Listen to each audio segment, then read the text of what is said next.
What's up guys, I'm Jeff from Worldwide Cyclery and I'm excited to tell you today about a new tire from Maxxis. Well, not super new, but pretty new, and this thing might actually dethrone the DHF as the king of tires.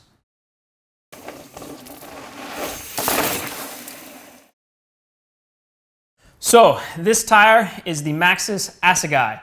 Assegai is named after an iron-tipped spear of the Zulu tribe in South Africa. It is not a reference like Assegai of Sir Mix-a-Lot.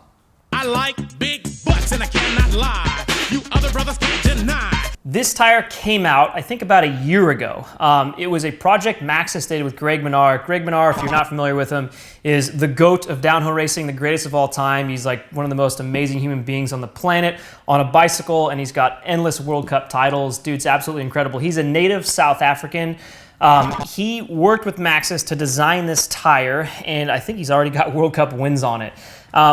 The reason it came out a year ago, and we're just talking about it now, is when it came out, it was originally just available in downhill casing in a 29 2.5 and a 27.5 2.5. It is now finally available in now double down, EXO Plus, and EXO casing.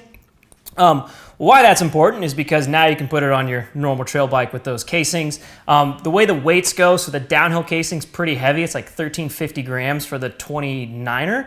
It's about 70 grams less for the double down, 155 less for EXO Plus, and 50 less for EXO. So EXO being the lightest casing, downhill casing being the heaviest. 27.5 and 29 variants right now, but currently still just 2.5. So probably more of a front tire, but you could do a good front and rear combo with these things. How do they actually work on the trail?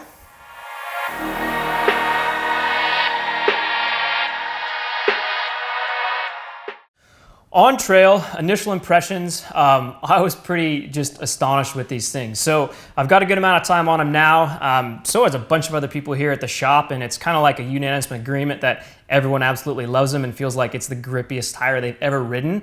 That's what they were going for. So Maxxis released a video with Minnaar talking like really in depth about the development of the tire and exactly what they were going for with it. So check that video out from Maxxis. It's gonna be below in the video description, but awesome video to sort of understand more of the nitty-gritty details behind the design of the tire.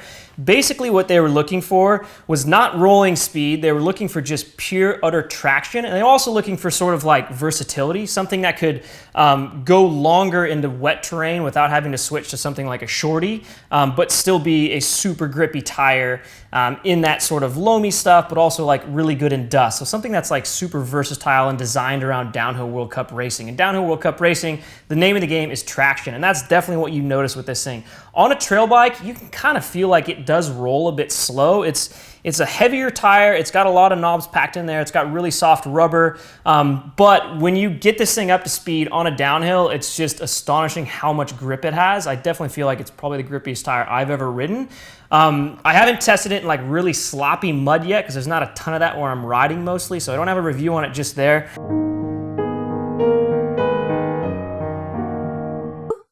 Don't pick your nose, hon. I'm not picking it, man. God damn it, I have an itch. But super sloppy mud, you're probably not really running, no tire's gonna work good unless you're running like a mud tire like a Maxxis Shorty. So definitely worth a try. So your next set of Maxxis tires, if you're a fan of the DHF or the DHR2, that's kind of what they were going. They were taking like the DHF, the DHR2, the Shorty, and kind of all mixing them into one. And that was sort of like what they talk about in the development of the tire. And again, the thing traction-wise is just astonishing. So highly recommend it for your next Maxxis tire if you're gonna buy one. Like I said, right now, 27.5 and 29 only and 2.5s. But now they're finally available in EXO casing and EXO Plus, so it makes a lot more sense for your trail bike there. If you're interested in trying one of these things, we got them for sale. Absolutely stoked on these things. We've made a lot of other content on Maxxis tires. We've made a video about a DHF versus a DHR2 where we talk a little bit more about testing tires that are really similar and sort of thinking about the differences. We did a Maxxis tire guide, so check those things out as well. Make sure to hit that subscribe button. We'll see you guys in the next one.